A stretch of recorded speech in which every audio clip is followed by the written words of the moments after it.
Et si maintenant vous alliez écouter le tout nouveau podcast de Mythique qui s'appelle Amour et déconfinement. Ce podcast va vous accompagner dans cette période inédite pour vous aider à échanger en toute sérénité, séduire en toute sécurité et finalement trouver le grand amour.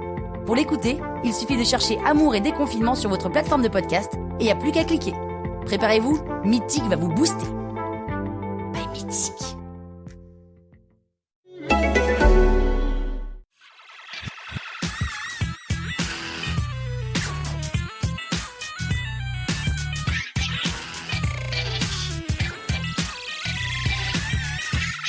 Hey everyone, so here we go for another episode of Pixels. There's a lot to discuss, and I'm going to be doing it alone this week again. Scheduling is a little bit complicated, but it's still a lot of fun to discuss all of this and try to look inside and behind the news and try to see what we understand of this wonderful industry that we all love. My name is Patrick Beja, and we're going to be talking about Assassin's Creed Valhalla, the Xbox Series X showcase, quote-unquote gameplay showcase. We're also going to be talking about Xbox Series X price predictions. I should be using air quotes with this as well. The Unreal Engine 5 reveal with Jeff Keighley, which was really interesting. Some PlayStation 5 gameplay render images from a demo, and a bunch of other things, news for upcoming games and for events and a lot of stuff. So let's just jump right in with I guess I can put together the Assassin's Creed Valhalla reveal and the Xbox Series X gameplay showcase from the new version of the Xbox Insider monthly stream that they do. It was, I think, if you're interested in the industry, you already know that it was a disappointment. And it was a disappointment for, I guess, all the wrong reasons. It was really about setting expectations, which wasn't done correctly by neither Microsoft nor Ubisoft. And that really, I think, is a stark reminder of how important communication is and marketing is, and that it's not something that is superfluous and that should be handled very carefully, because beyond the fact that we were expecting gameplay and we were hoping for big reveals from big games, from big publishers, which are the driving force behind the desire to purchase these new consoles, which we want to purchase, but we still need to be given a reason to plunk down our money, even if some of us will do it no matter what. It will change whether we do it enthusiastically or kind of whateverly. So that's an important distinction. And this is all driven by communication and marketing. And in this case, they had promised stuff or implied stuff that we didn't really see. They said first gameplay showcase for the next generation, and this was going to be the opening salvo for this upcoming incredibly powerful series of consoles. And instead, what we ended up getting was a lot of independent / AA studios showcasing in-engine cinematics, essentially, which has great value in and of itself, but is not what we were expecting, and is certainly not as exciting as seeing a character moving on screen with UI and like seeing a little bit of a glimpse of what the actual experience of playing games on those new consoles is going to be like. So we didn't get any of the big games, the big, third-party things like Call of Duty or even things like FIFA or sports games, which I'm not into, but are big system sellers, or any of those big things. Even Assassin's Creed Odyssey, or Odyssey is the one I've been playing a lot of because I'm excited for Valhalla, which is the actual thing we saw. There was a cinematic a few days before, and what they showed towards the end of the show, which they kept teasing, inside the show itself even was another like in-engine cinematic. It wasn't gameplay at all. And both Ubisoft and Microsoft have acknowledged that they didn't manage expectations well. Hopefully they will do a better job of that in the upcoming Xbox Insiders. But this is pretty much the consensus from everyone, including Microsoft themselves. They didn't handle this properly. And so I was saying, even beyond the fact that we didn't get what we were hoping for, this is the first misstep, I think, for Microsoft in promoting that next generation of consoles. And it's not an unsurmountable misstep, but it is definitely a missed opportunity, because they could have owned the beginning of showing us what is going to be available. And they didn't. And that's too bad, because they had done such a good job until now with the, all of the constraints that are upon the communication. So there was still some interesting stuff. A lot of dark, grimy horror stuff. For some reason, it seems the entirety of the energy and power of that console is going into making horror movie level nightmare games. There were a few others, but it got a little bit heavy by the end of it, and they even acknowledged it in the beginning. They said it can power your dreams or nightmares, because I think it felt like it was a little bit heavy. But there were some interesting stuff, some graphically impressive things, definitely. There was, however, another thing that was disappointing, or not disappointing, but missed opportunity: the communication on exclusives. There were 2 or 3 games out of the ones we saw that have exclusive elements. And they didn't say that during the thing. And I don't know why, because, of course, exclusives are what sell your consoles. And it might have been because Microsoft has been pushing the idea that, your games should be available everywhere. And we don't like closed ecosystems, which, of course, once they showcase their own first-party things, they're all going to be exclusive to the Xbox and PC.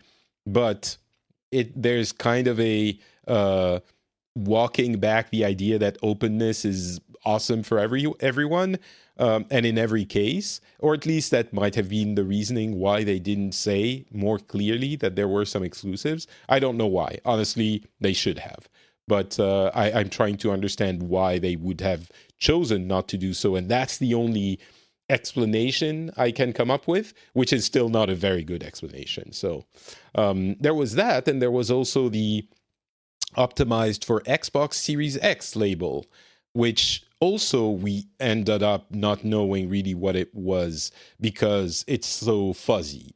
We do have a chart, but the chart is disappointing and fuzzy as well. In the chart, every game checks different boxes in the characteristics, and some of the games can get a optimized for Series X label if they have things like what's the name of the delivery thing? Optimized delivery, super delivery, happy delivery. I don't remember now, it's escaping me, but some of the games are label optimized even if they don't have HDR or 4K or that kind of thing, which that's disappointing, because you expect the games that will have that label to check a certain number of characteristics. 4K HDR would be a minimum, and it's absolutely not the case. We also learned later that Assassin's Creed Valhalla was going to be targeting at least 30 FPS on Series X, which also is kind of a slap in the face of the people who were hoping or were expecting that what Microsoft had been saying, which is 4K 60 FPS is going to be possible on Series X because it's so powerful, 12 teraflops, etc., etc. And of course, on one hand, it's the beginning of the cycle. Maybe optimization is not there. on the other hand, 4K 60 FPS is a lot of power. Like on PC, you don't get that often at all because it's very demanding. So the more complex your game is geometrically, the more polygons you're pushing, the less easy it's going to be to get 4K at 60 FPS. And that might be a reality going forward, that not all games are going to have 60 FPS, at least in 4K, which, it brings us back down to earth for those who were hoping that 60 FPS was going to be everywhere all the time. It's just a lever you can push. And there are tricks that you can play to increase the number of frames per second, but they're not absolute. And one of the lever is fluidity. Another one is graphical complexity, etc., etc. So the ones who demand 60 FPS and who can't play a game if it's not 60 FPS, first of all, 4K 60 is going to be difficult to achieve no matter what. But they might be disappointed, period.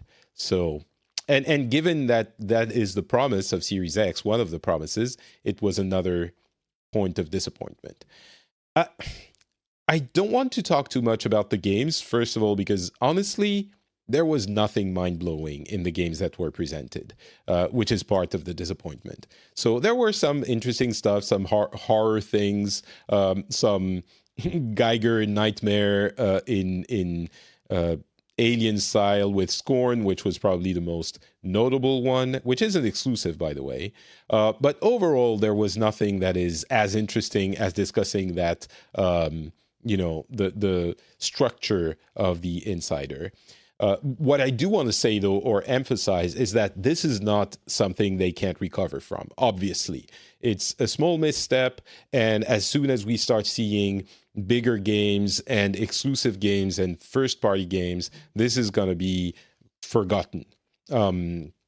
So I wouldn't be too worried about Microsoft right now. It's just that it's a missed opportunity. But they will have others. We're supposedly going to get another Xbox Insider, in June, but also in July, we're going to see the first-party showcase, and that's going to be a big one. And by the way, they have abandoned, finally, the format they had before for those Insider, which were like a crowd screaming and yelling in a hysterical fashion almost for every phrase they would say. So they are going more the quote unquote Nintendo Direct standard format that everyone else is using, and for good reason. So that's good news. All right. The other thing I wanted to discuss was this prediction that Michael Pachter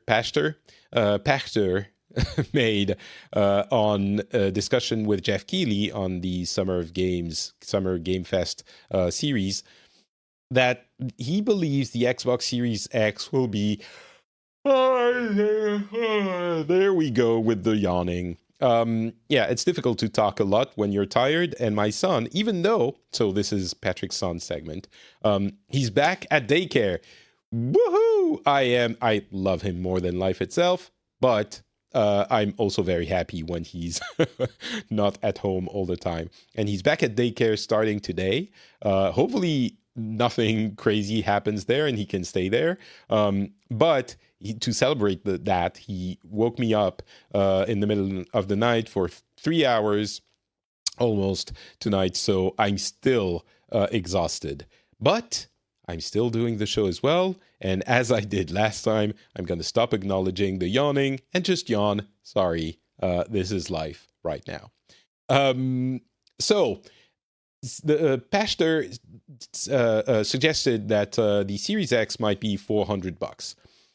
And he actually makes a pretty seducing, seductive argument for it, which is Microsoft really wants to take no chances and make sure that Sony doesn't get an opportunity to one-up them this generation as well. and they have the cash. And that is absolutely the case. Microsoft is a big corporation that has a lot of money and that has more money than Sony as a corporation. So they have a war chest. Let's say they decide to eat $100 of the manufacturing cost of the Series X on every device and price it lower by essentially subsidizing it themselves. $100 on the first million units, that's $100 million. It's not a huge amount for Microsoft. They could only even subsidize, 5 million. $500 million for Microsoft, they could do it. It is completely conceivable that they would do that, or even more, if the manufacturing cost is higher than this. So the argument could make sense, and I don't think we can completely dismiss it out of hand. However, there are also a number of arguments against it. As it stands, they're already subsidizing we don't know the price, but they're probably already subsidizing or eating some of the costs. And it's not like Microsoft is a charity and they want to give you money to buy their console or too much of it. So there is a balance there to find. It's also the fact that they probably have another console coming, the Series S, which would be difficult to price if the Series X was $400, especially if the Xbox One X is it still 500? I think it is. So it would be unlikely that the Series X would be cheaper than the Xbox One X, or at least it is lower now, the One X. It's $100 lower, but it was, when it was first launched, more expensive than that. The S, if the X is priced at $400, the S would need to be $300, which honestly, if they do that at that point, it's kind of game over. Not game over, because the exclusive games still are the driving force behind purchasing consoles, but it would be a really big play, especially since the strength of Microsoft is the Game Pass, and that would be bundled all over, especially the Series S. And it would be like, you buy this, you might even get a plan like the Xbox, what is it, like All Access Edition, where you only pay it monthly and you pay like $30 a month. And you get access, you get the console plus a year of Game Pass, and you have all of those games that are immediately available to you. That is an incredibly interesting proposition. But then you don't need to price it unreasonably low. It is possible, but it seems unlikely that they would go that far down the line, especially since the first few months, the release period window, are probably going to see all of the consoles sold out. The people who want to buy them will go and buy them, even at a higher price than this. And so it seems like you would really... I get back to the charity argument. Microsoft isn't a charity, and there's no reason for them to price it lower than they need to if they know that all of them are going to be bought anyway at a higher price. And there are a number of other arguments, but I think those make it pretty unlikely that we're going to see a Series X at $400. Again, unlikely is not impossible. So we'll see what happens. But let's say they will probably have to factor in the PlayStation 5 price, which, of course, Sony is factoring in the potential Series X and Series S price. So it's, again, a game of chicken there. But bottom line is, my money is still on cheaper Series S, middle of the road PS5, and more expensive Series X. But we'll see what happens. And now the Unreal Engine 5 reveal, which just happened yesterday during the Summer Games Fest, which did we talk about this last time? It might have been announced between last episode and now. It's Jeff Keighley who puts together or binds together a series of announcements that were planned anyway from May to August with a label that he had already used for other things in the past, and that label is Summer Game Fest. And it's a very loose label nomenclature for all of the announcements that have been spread out from E3. And that will happen, well, it's already started, and it will go until August, which is very, very likely Gamescom and what they're doing online to replace Gamescom. So it's almost possible to miss them because the events themselves, or at least the big ones, don't seem to be labeling themselves as part of the Summer Game Fest. But it seemed like a little bit of a bigger thing when he first announced it. But it seems like it's Keighley tagging along to what is already existing in a very clever way so that he kind of benefits from all of it. But we'll see how involved it is later in the year as the events kind of ramp up a little bit and we see more of them and bigger events. But Summer Games Fest is replacing everything. Tokyo Game Show has been canceled. There will be something online. Paris Games Week has been canceled. There won't be something online. But we already are starting to see, we're going to see Cyberpunk thing and EA on June 11, I believe. There's something from Ubisoft Forward in July, and there's going to be a bunch of things there. So, the E3 replacement is still very much alive as an online thing that is spread over months. I still would like to see a cluster of them around the week of E3, which isn't necessarily going to happen, but I still want that excitement. But it seems the big ones are spreading themselves out. So, although the rumor of the Sony thing on June 4th with EA on June 11 might give us a week there. There's actually the Guerrilla Collective, which is small independent studios that are doing stuff from on June 6th, and there are others until June 8th. That week might be the one, but we'll see. So anyway, the Unreal Engine 5 reveal, which was done during that Summer Game Fest stream, which is just a conversation, was the first showcase of PlayStation 5 in-engine gameplay of a demo, but still gameplay. And that is a stark difference with what we've seen from Microsoft, because it is an actual character in-game moving, being controlled by a controller, and showcasing some of the strengths of that new system. And the developers from Epic were saying this is actual live feed, not live, but like a actual feed from the HDMI port of the PlayStation 5 dev kit. It's not like this is what we think we are targeting for Xbox Series X.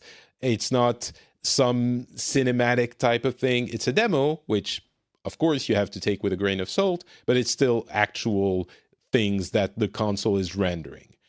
It's a dev kit, so things might change, but at this point it's safe to assume that the dev kits are pretty final.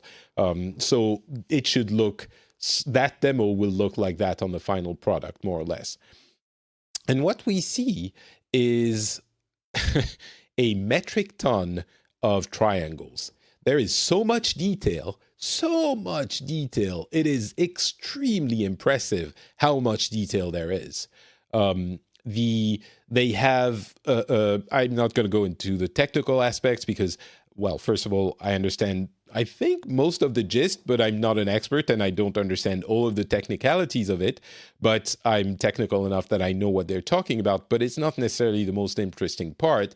The interesting part is the fact that the geometry is so much more refined than it has been in the current generation, which is to be expected with a generational leap.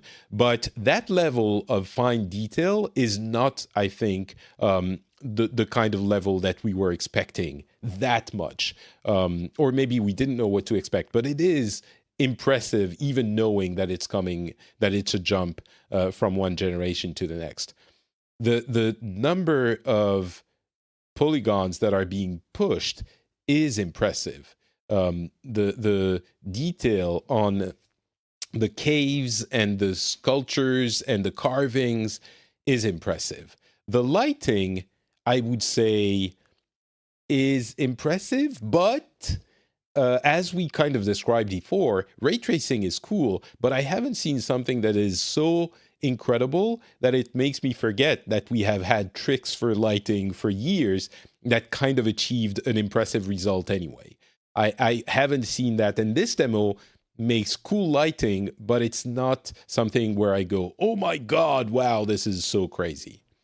The other, as impressive as it is, and it is, the other thing which I couldn't help but notice was we already had pretty impressive, like when I look at Assassin's Creed Odyssey, which I dove back into a little bit last week and this week, it is very impressive already. And I think when you get close to things, you see the textures being a little bit blurry, or you see some of the geometry being a little bit too stark.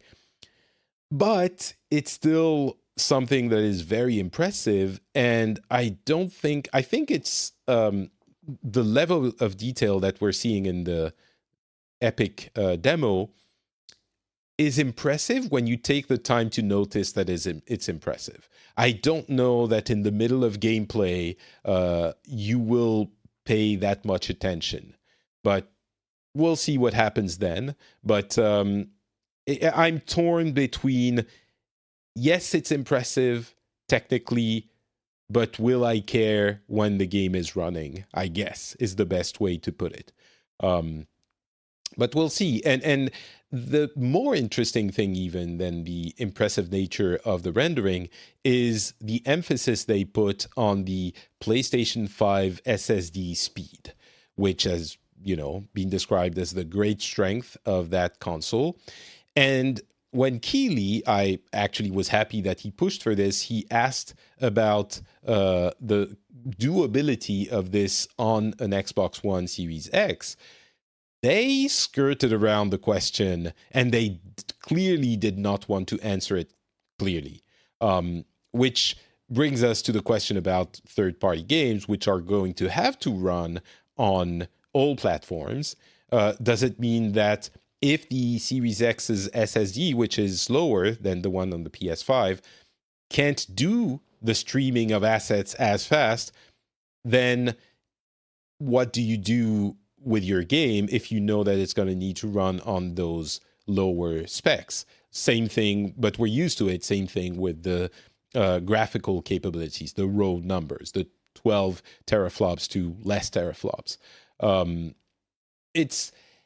And that is a question they didn't want to answer. They said that Epic's Unreal Engine 5 will scale, and they kept saying it scales down to mobile games, which it does.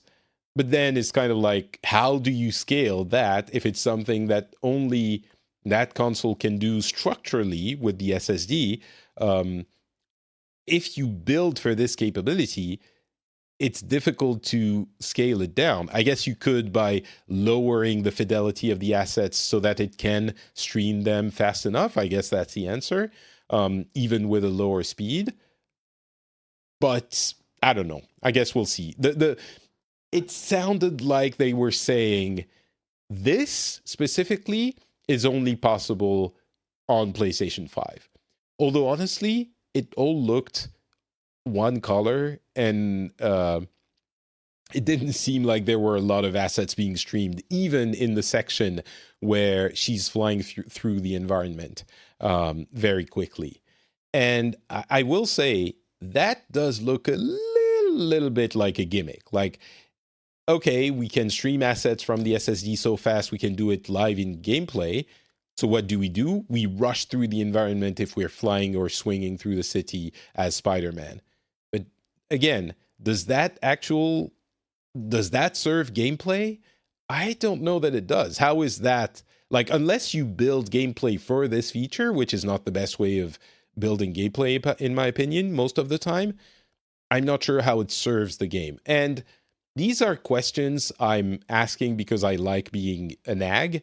I don't think they're invalid questions, but I still think the demo was impressive. So, yeah, take from that what you will.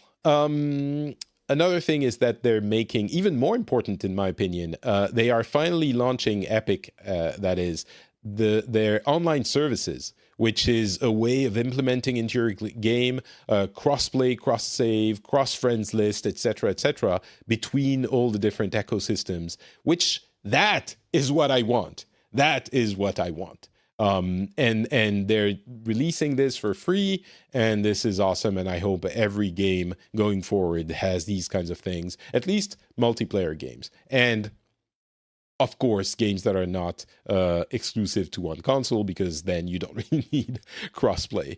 But yeah, I want this for everything, and it's finally happening. And talking about PlayStation 5, Sony reconfirmed once again during their investors call that it is still on track for a 2020 launch.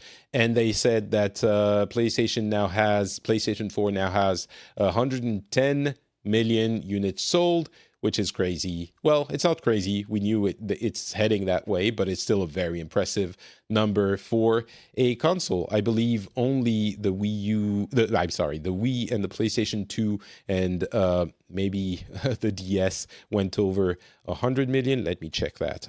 Console sales numbers. There's a Wikipedia article, which is very well done, which summarizes all of this. Yeah, it's a very small club. We did 100 million. PlayStation, the original one, did 102. PlayStation 4 is now at 110. You have to get to Game Boy to go higher, 112. DS did 154, which is insane. And PlayStation 2 did 155 million. That is the most any console has been sold. Over 155 million. That was the PlayStation 4. So PlayStation 2. PlayStation 4 is already the fourth best-selling console in the history of video games. It is likely that it will overtake the Game Boy by the end of its life cycle. Game Boy, if you count Game Boy Color with it, which is a very large lifespan, is just shy of 120 million. So it's likely PlayStation 4 will overtake it, but it's unlikely it will overtake the Nintendo DS, which did 154 million. I think, again, the DS is a little bit tricky because there are so many different models. Of course, PlayStation 4 has the Pro as well, and the Slim, I suppose. Is there a PlayStation Slim? PlayStation 4 Slim? I think there is. Yes, there is, of course.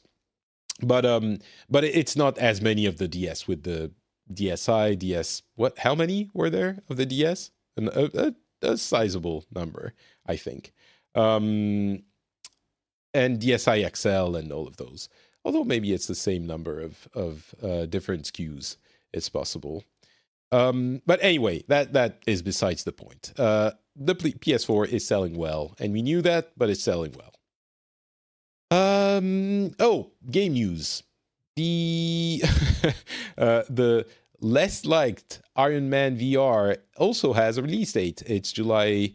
Is it 4th? I believe it's coming out early July. I was joking that no one cares about it because no one asked. It's the 3rd, so you can be happy, screaming USA as you play Tony Stark / Iron Man on Independence Day. Ghost of Tsushima is getting an extended look tonight.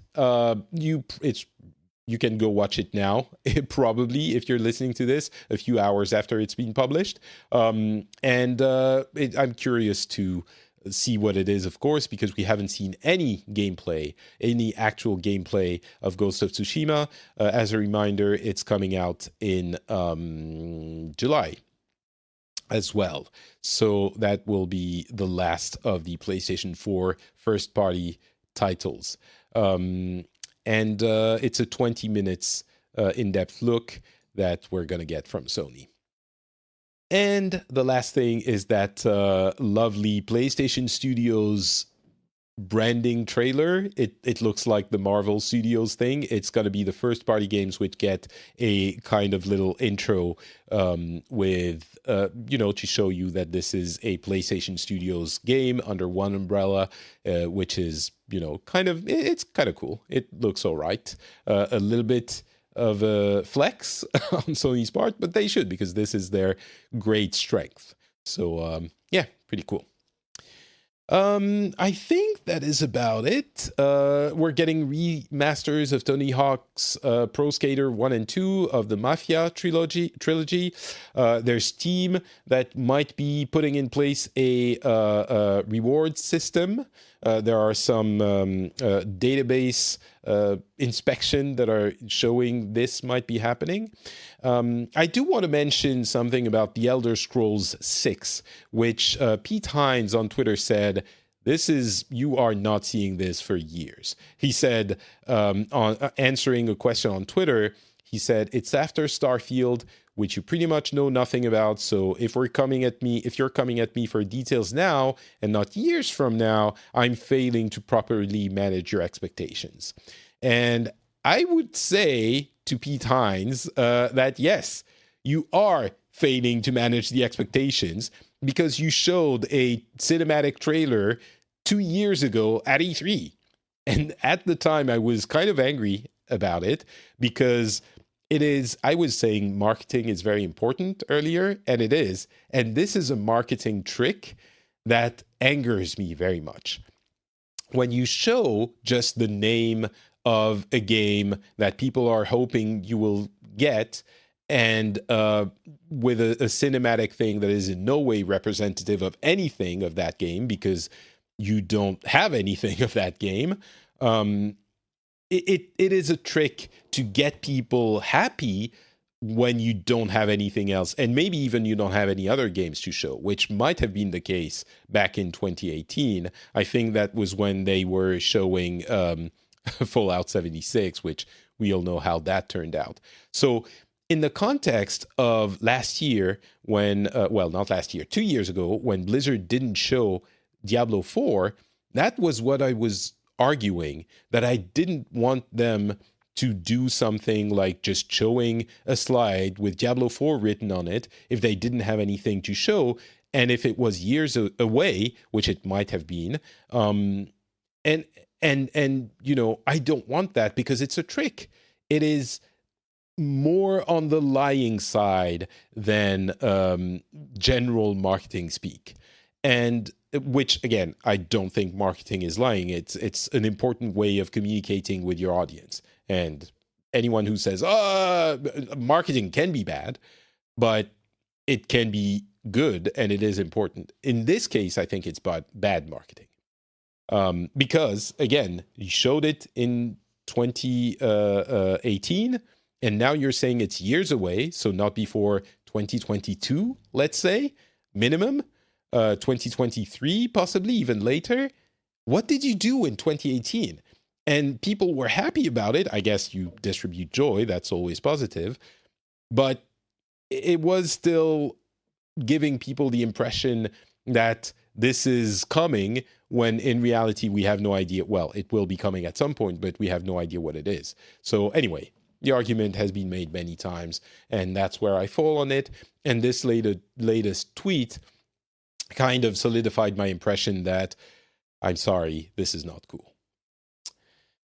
And that's about it for a shorter episode of Pixels. I hope you enjoyed the time we spent together. I didn't yawn again, which I'm very proud of. And if you want to say hello or follow me, you can do so on Twitter, Facebook, or Instagram. I'm not Patrick on all of those platforms. You can also come to FrenchSpin.com to comment on everything I just said.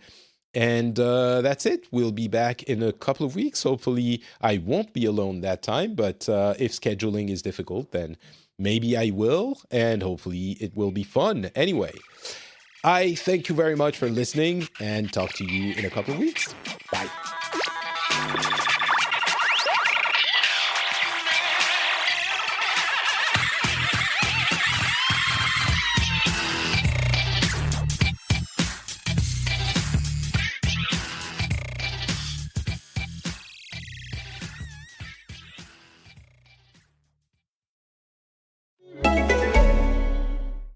Bonjour! Dans cette période inédite, Mythique accompagne les célibataires, les couples et tous les amoureux pour aborder ce déconfinement en toute sérénité. Comment entretenir la flamme? Comment appréhender la rencontre? Comment draguer?